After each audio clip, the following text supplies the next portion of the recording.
Matthew Tobe, Eaton Center mob wasn't a protest, it was a warning. On Boxing Day, a pro Palestinian mob, instead of an anti genocide protest, took over the Eaton Center, one of Canada's busiest and most iconic places. Okay, chanting for Intifada in the heart of Toronto. Not on the fringes, not quietly, but in the middle of a mall filled with families, workers, tourists, and holiday shoppers. Yes, dear families, workers, tourists, and holiday shoppers, we have blood on our hands. Will we take responsibility? Now, I've developed a concept called Gorgon logic. The Gorgon shift the perspective of what we're supposed to be looking. They use Gorgon logic. They use these, framing to basically frame what is the correct way of looking at something. Now, look at how intense, how some people call it intellectual backflips or whatever. It's not even intellectual. That's the problem. This did not happen in a vacuum. I did not use AI, and it cannot be dismissed as just another protest. Intifada is not a vague political slogan. Many authorities, Jewish and otherwise, say it's clear for a call for violent uprising. London police arrested 2 people who called for Intifada this month. So it's kind of interesting how the political correctness ideology is being used to enforce ideas against political expression. Remember, the growing definition of abuse, the growing definition of harassment is being used by Zionists. By the way, I am theologically a Zionist. Humanity-wise, I am anti-genocide. Intifada is not a vague political slogan. Okay, that's what he says. It's not a vague political slogan. It's called an uprising. Uprising means what? Why do you need to have an uprising? Okay? To chant it openly in Canada. No, we are the Canadians. You are not the Canadians. We are anti-genocide. Okay? We had what's a great Hotel California or Hotel Rwanda, that great United Nations Canadian who was trying to stop the genocide in Rwanda, whatever. Canada is supposed to be anti-genocide, not pro-genocide, and not using ideas, these victim ideology, to defend its growing definition of abuse and its destruction of political expression. He calls this intimidation, incitement, and it is a warning sign. It is indeed a warning sign. It's a warning sign that we are finished with accepting pro-genocide perspectives in our pro-genocide, pro-Epstein, pro-pedophile perspectives in our public life. We need to stop pretending otherwise. Indeed, we need to stop pretending otherwise. We need to recognize the blood on our hands. The fact that we have been supporting a genocidal regime for the last couple of years, and the fact that everything in our media is framed in a way to take this obvious genocide and make it something else. Why is it that Professor Mearsheimer is my only rational voice in all this? There is no debate about whether there was a genocide. So I don't even know why this article even exists. National Post, MSN, everything that is allowed to be said is something that needs to be questioned. Anything that's not allowed to be said is what is probably more true. For more than 2 years, Canadian Jews have been told to politely separate criticism of Israel from anti-Semitism. Remember, just like if you critique intersectionality, you are a racist. Just like if you critique feminism, you are a misogynist. Just like you critique Israel or Zionism, you are an anti-Semite. Again, I am theologically a Zionist. Humanity-wise, I am not. Humanity-wise, I'm against genocide. Zionism lost its theological positioning by committing genocide. The whole point of the whole Zionist project, or at least one big justification for it, was the fact of genocide. And now basically they lost that justification. One of the big justifications. That's why I'm theologically Zionist in the first place. Regardless, the fiction ends with when mobs openly chant for violent uprising in public spaces. Mobs. Why do you know, another thing that these people do, another sign of insanity is pointing at one group of people and not seeing individuals but seeing a mob. That's what we do when it comes on the internet, when we talked about specific groups of people, you know, like men, or when it comes to collective punishment. When you can see that the justification is for collective punishment, okay, and I'm making these parallels with feminism and Zionism on purpose because it's the same CIA perspective, that pushes, for example, intersectionality. I've been saying for many years, how many pro-intersectionality CIA commercials do we need for the left to wake up and stop pushing identity politics as a form of solidarity, or emotional labor prostitution as a form of solidarity? No, it's not. Okay, what we need is real matriarchs. What we need is real Arendtian feminism.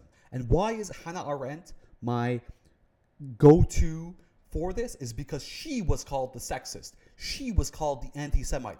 She was called the racist by the Gorgon Horde. Who creates the Gorgon Horde? Who creates the framing logic, the subtle framing logics that we have to deal with? It's all part of the social conditioning, the social constructioning, right? I believe in social constructionism in terms of there is a malleability there. However, the people that try to, individually change social constructionism, so just because something is social construction, that doesn't mean it can be changed easily. Okay, let's keep going. The fiction ends with mobs openly chant for violent uprising in public spaces, and Jews are instructed to remain calm, stay silent, and place their safety in the hands of institutions that have already failed them. Just as intersectionality conflates into the intersectional perspective with black people, just as feminism conflates with women, just as Zionism is conflated with Judaism. This is not about free speech. This is about using AI to write. I mean, if you're angry, why are you even using AI to write? Free speech does not include calls for violence. It does not include glorifying mass murder. It does not include glorifying mass murder. One aspect of Gorgon culture is the inability to look in the mirror. Who has been glorifying mass murder over the last couple of years? Which leaders with power have been glorifying mass murder? Ask Mearsheimer, the only logical guy that I know these days. Okay, Mearsheimer, who is he for people that don't know? He's the guy whose textbook we read in undergrad political science for many years. For 3 decades we've been reading this guy. If a crowd took over major Canadian mall chanting for violence against any other groups, the response would be swift and unequivocal. That's because these other groups, again, I don't want to fall into the trap of conflating. These are the people that call the police, for nothing. Okay, these are the Karens. Political condemnation, media clarity. No, National Post. We can't have this bullshit. We cannot have this bullshit anymore, National Post. The Epstein revelations are coming. But when the Jews are the target, the reaction is hesitation, euphemism, and moral fog. We are told it is complicated. For the longest time, we've been the main idiom for the Israeli-Palestinian conflict was it's complicated. It's complicated meant let's defer our judgment. Now, you see, this is the kind of snake logic. These people have so many snakes in their head just so that they cannot understand that we are responsible for genocide. Okay? The movement is not merely attempting to influence opinion about Israel. I'm so sick and tired of this AI writing. It is deliberately working to turn public sentiment against Jewish Canadians by associations, casting Jews as foreign, illegitimate, colonial, or dangerous.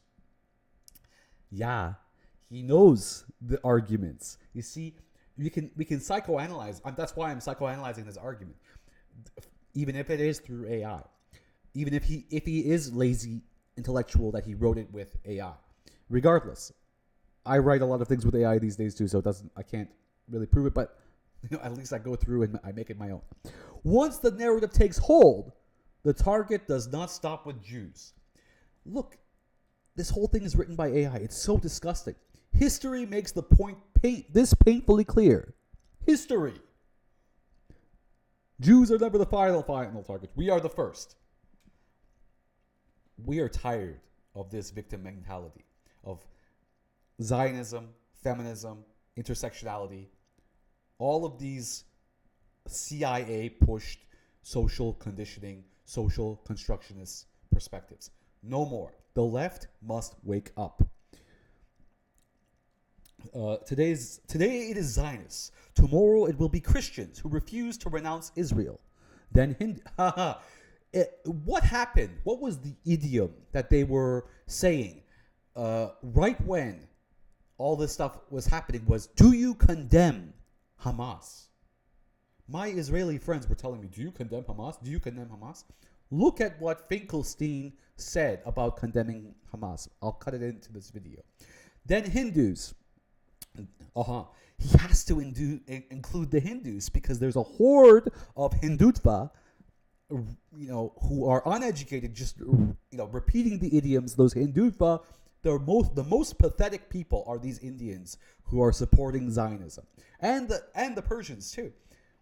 There's like 50% of Persians, 40% of Persians that support Zionism. It's disgusting. The king of Iran, the supposed king of Iran, that guy has no soul. He went with Trump. He went with the Zionists, and now I am a Persian noble. If you look at my family lineage, I will never give my, allegiance to this fake puppet king, this fake CIA puppet king.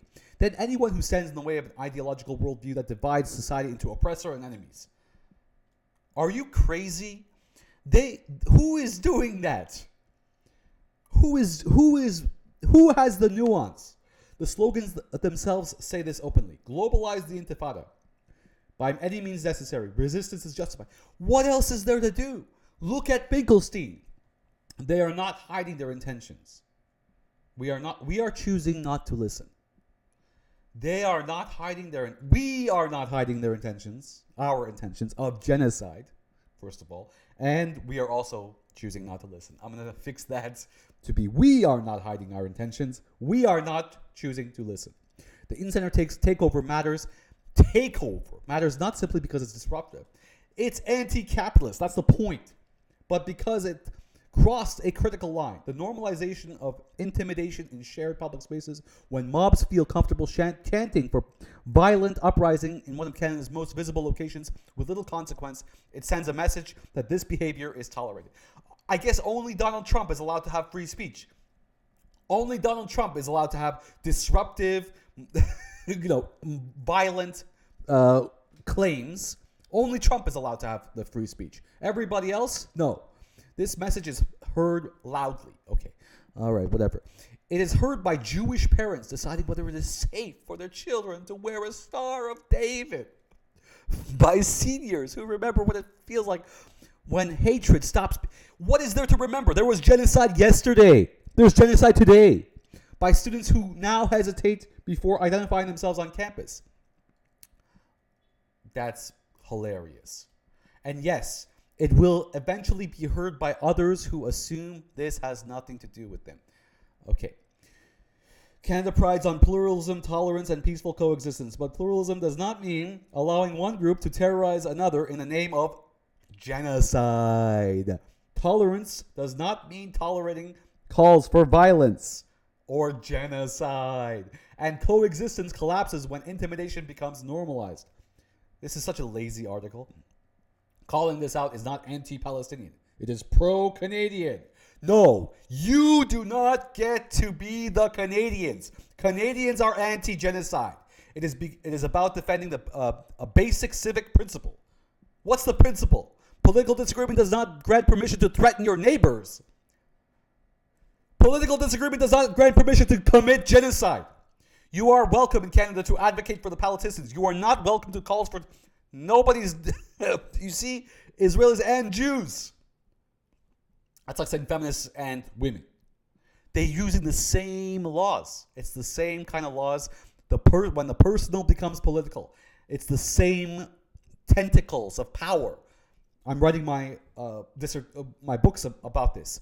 The tentacles of power, right? All of these tentacles of power are everywhere. And there's gorgons and there's snake logic and there's snakes growing out of their head. And these people that can't look in the mirror about the genocide that we have committed. Law enforcement must enforce existing laws against incitement and public intimidation consistently and without political hesitation. Media outlets must stop laundering extremist language. First of all, Israelis are a divided society right now. But unfortunately, nobody's, from what I'm learning from Mearsheimer, nobody's united against genocide. They're just united against something about Netanyahu taking too much power. Most importantly, Canadians must understand that we cannot have these people talk about what it means to be Canadian. Canadians are not pro-genocide. Okay? When Moses was on top of the mountain, he brings the laws to the people. He says, you are not worthy of these laws. Here is the big Sabachthani Gnosticism, my own brand of Gnosticism that I've been carving out. Sabachthani Gnosticism. The central question here is when Moses brings the laws down and the laws say, do not kill. The question is, do these laws belong to everywhere for all people?